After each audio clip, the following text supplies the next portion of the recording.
Front Page Dramas present The Ghost Fire. This week's Front Page drama, The Ghost Fire, is a dramatization of a feature article entitled England's Most Haunted House Commits Suicide, which appears in next Sunday's issue of the American Weekly, the magazine with the greatest circulation in the world, which comes to you each week as part of your Hearst Sunday newspaper.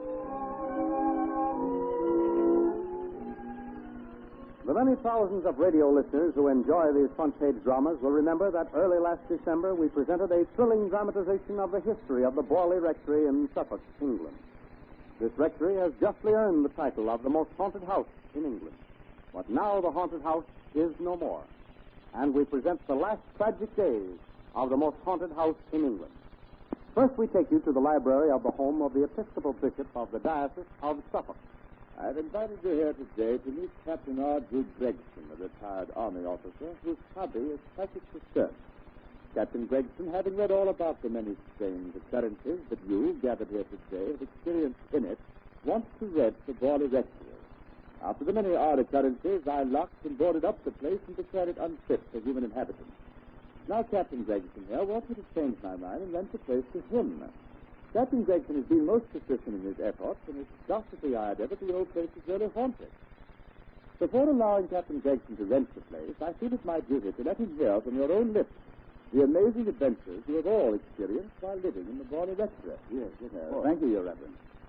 I am sure it will be very interesting, and it will at least give me some advance notice of what to expect if and when those ghosts start to play some of their pranks on me. Captain Gregson, this is no joking matter. But suppose we begin with Miss Martin. Miss Martin's grandfather built the rectory. During his lifetime, there were no psychic manifestations inside the rectory, although the ghost of a nun was seen often crossing the ground. After the death of her grandfather, Miss Martin's father, the Reverend Lionel Martin, took up residence there. Now, Miss Martin, will you continue from there? Yes, Your Reverence. My first experience with the ghost of a nun occurred when I was about 18. I was sitting in the garden with my father when I saw a nun walking by the summer house. I called my father's attention to her, and thinking she was lost, my father sent me to help her. I ran over to speak to her, but she disappeared. That is very interesting, Miss Martin. And did you ever see her again? On several occasions. She walked through the grounds and would stop and look in at the drawing room and dining room windows. Every member of my family saw her distinctly on one occasion or another. And it so upset my mother that she ordered the windows to be flicked up 2 or 3 feet. Just high enough to prevent the ghost of the nun from looking in. Yes. But when my father died, the weird manifestations inside the house began. One of our maids who had died in my father's arms was seen and heard. We continually heard her cries and whispers. Strange footsteps, so that we were finally forced to move. We never went back. But while the house was empty, all locked up and boarded, reliable witnesses often saw strange blue light in the upstairs windows. Thank you, Miss Martin. And now, Your Reverence, who is your next witness? One that, like yourself, rather scoffed at the stories of the old rectory, but was finally convinced. Dr. Price. Oh, yes, I've heard of the doctor's reputation as a ghost hunter. Well, Captain Gregson, I was called in 2 years ago by the Reverend Dr. Brown and his wife, who was then occupying the rectory and slowly being driven mad by the weird manifestations. Well, this is really getting interesting. What were the manifestations? Well, at night there were strange footsteps, whispers, and cries throughout the house. Books and other objects were thrown at them, keys jumped out of the locks, lamps and candles were extinguished by unseen hands, bells attached to wires, and the old-fashioned school system rang at all hours. Wires were disconnected, and still the bells kept ringing. So they finally came to me. You came, and of course the ghost, knowing your reputation as a ghost hunter, went into hiding, and nothing happened. Well, that's what I expected, but I was unpleasantly surprised. My assistants and myself went over the entire house, inch by inch, looking for secret doors and hiding places. We sealed every entrance except the front door, which my male secretary stood guard. And the manifestations still continue, Doctor? Yes, and what is more, they were directed against me. Not only were books and small objects thrown at me, but once a heavy slab of tile, enough to crack my skull, just missed me. I was going upstairs in broad daylight when a tall glass candlestick came hurtling down at me, splintered to bits against an iron stove in the hall. In spite of all scientific precautions, no natural explanation could be found for any of those things. Was it all this that made you decide to rent the place yourself for a year? No. After the Browns left, The Reverend Dr. Morrison and his wife moved in. But I'll let them tell their own story. Dr. Morrison, tell Captain Gregson some of your experience. Yes, of course. Well, Captain Gregson, much of the same type of manifestation was directed against me. Once I was almost struck with a heavy empty wine bottle. It was thrown at me on the stairs. On another occasion, the head of a hammer was thrown at me, slipping me by inches, striking the headboard of my bed. But my wife suffered even more. She had the most extraordinary adventure. Don't tell me these ghosts were not gentlemen and had attacked defenseless women. Well, Captain Gregson, I don't know whether they were gentlemen or what they were, but they certainly were terrifying and inhuman. My second day in the house, something bit my shoulder. As I ran downstairs, small puddles were thrown at me. On another occasion, I took off my wristwatch to wash my hands, and the wristband from my watch disappeared. In the same bathroom, an old-fashioned gold wedding ring appeared familiar. I found it on the washstand. I called my husband's attention to it, and he decided to leave it there and see what would happen. It disappeared, just as strangely as it had appeared. But the incident that finally caused us to call Dr. Price happened as I was going upstairs in broad daylight. I felt the presence of something like someone approached me on the stairs. Then came a sudden blow, perhaps a fist, but it struck me with such force that I was knocked downstairs. The blow blackened my eye and left a cut under it. It was then, Captain Gregson, that I condemned the place as unfit for residence. But it wasn't much of a victory for the ghosts. For although they had succeeded in driving out all the regular tenants, it gave me a chance to rent the place for a year to carry on the investigation. During that year, I employed a committee of 40 people to solve the mystery. And although there were plenty of additional strange manifestations, the mystery is still unsolved. Well, despite all the evidence against the house, Your Reverence, I'm more determined than ever to want to live there. Will you rent the place for 1 year? Very well, Captain Gregson. I have tried my best to persuade you to give up this foolhardy idea, but as long as you persist, I'll rent you the place. The money you offer will come in very handy for charity.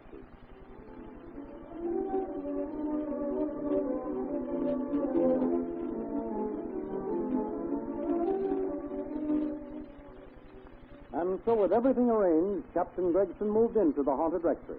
With his manservant who had served him all through the war, he began to arrange a plan of action. Well, Hawkins, it's just as I thought. A nice old house. We've been here all afternoon, and so far, not a sign of anything out of the ordinary. If you're asking me, sir, I wouldn't say anything yet. Maybe them ghosts are waiting until it gets dark, and it won't be long now. Oh, that's the point, Hawkins. The previous tenants have sworn that time makes no difference to these ghosts. They perform equally as well in broad daylight as they do at night. Well, if you don't mind, sir, let's not brag about it. I wouldn't want to encourage them, sir. Good heaven, Hawkins. Don't tell me you were afraid after all we went through in the war. Didn't you win that DCM for bravery? Yes, sir, but that's different. I could see those Germans. I could feel them, capture them. It is something to get hold of. That's something you can't see like these dear spirits. Blimey, that's different, sir. Nonsense, Hawkins. Now listen to me. The first thing we're going to do is start to sort out and record the position of all these books. The previous tenants say they moved by themselves at times. I want to prove that fallacy first. So come on, let's get to this. Yes, sir. But if you ask me, I think we're just stirring up trouble. Now, if it was me, I'd go... Oh, come, Hawkins. Don't be so clumsy. I was here. What, sir? Don't be clumsy. Are you so nervous you can't even carry a few books without dropping them? I didn't have any books, sir. I haven't even touched one, so help me. You mean you didn't pull those books off that shelf? No, sir. I was 3 feet away from it. You don't tell me they jumped out by themselves. I ain't telling you nothing, sir, except I didn't touch them books. Oh, me, there they go again. They started, sir. It's those... It's true, Hawkins. There's a poltergeist at work. I am delighted. Now, what else? Let's see some more of your tricks. You're asking for it, sir? Why disturb them? They might get nasty, sir. Now, Hawkins, don't get the wind up. I'm just anxious to see some more of these ghostly tricks. Well, hadn't I better light the lamp, sir? It's getting sort of dark in here a bit like... A very good idea, Hawkins. We're going to continue to work on the books, and we need better light. Yes, sir. A couple of army searchlights wouldn't be too much light in a place like this. These oil lamps don't throw half enough light. Light the other one as well, Hawkins. Don't worry, I was going to, sir. I'll feel safer with plenty of light. I was going... who would that be, sir? Were you expecting someone? No, I wasn't expecting anyone. And furthermore, there isn't anyone at the door, Hawkins. That bell up there has been disconnected. Yes, sir. You mean it rang all by itself, sir? Or did they ring it? Nice demonstration. First the books and now the bell. I'm really beginning to enjoy being with you. You're living up to your reputation. Yes, you have to talk to him and encourage him, sir. Couldn't we sort of, what I mean, ignore them, sir? Nonsense, Hawkins. A nice ghost like anyone else. Needs a little friendly encouragement. Well, come on, Hawkins. Let's get back to sorting books. Yes, very good. I still think we ought to have spent the night at the Air and Iron Inn. I say, Hawkins, you didn't do a very good job on those lamps. I told you to fill them with oil, clean the burners, and trim the wick. I did, sir. Tenants them all. Look, those lamps are going out. What? No. No, Harry. The flame is changing color. It's turning to a pale blue. Well, you're living up to your reputations, all right. All the reports say you're able to put out lamps and light them again. I would like to see you do that. Oh, no. Blimey, Governor, don't. Don't let him do that. Don't have him put us in the dark, sir. Quiet, Hawkins. Look, by Jove, they are doing the trick.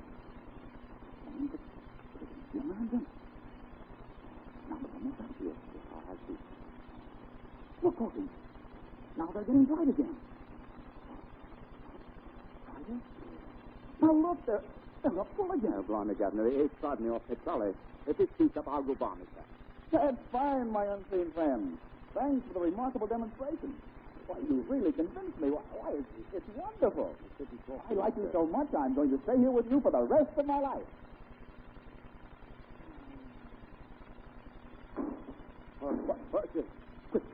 Quick, Hawkins. The lamp. They've upset. That burning oil is spreading. So it is, sir. Help try to beat out the flame. I will, sir. Here, grab that cover. Give me a hand here, sir. Right. Beat out those flames, Hawkins. I will, sir.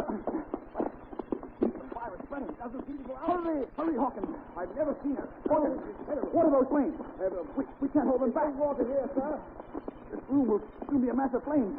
Get water. It's too late, sir. It's too late. We can't stop them. I'll go out and give the alarm, sir. All right, Hawkins. But hurry.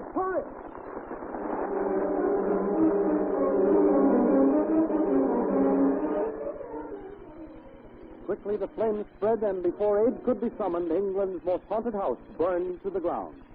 Did the lamps explode with any visible provocation, or did the ghost commit what might be called spirit arson? The people of Borley, who know the history of the house, say yes.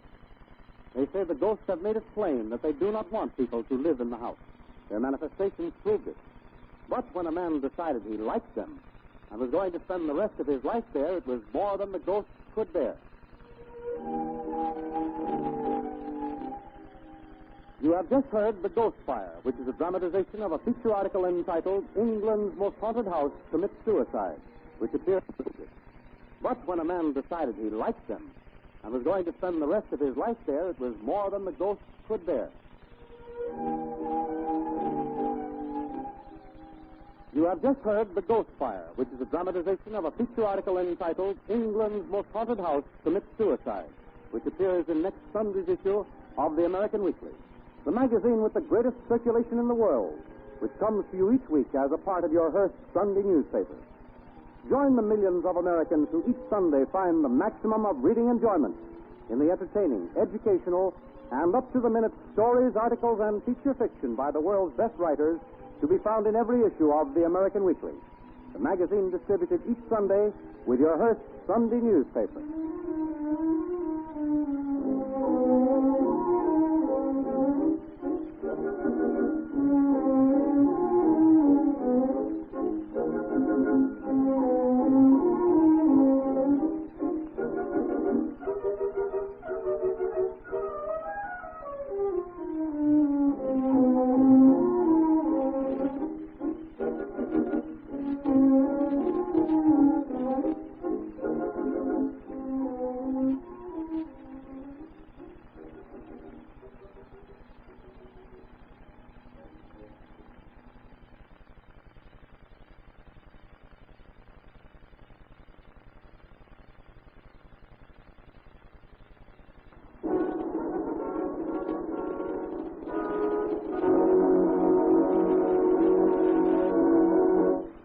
Front Page Dramas present The Road to Glory.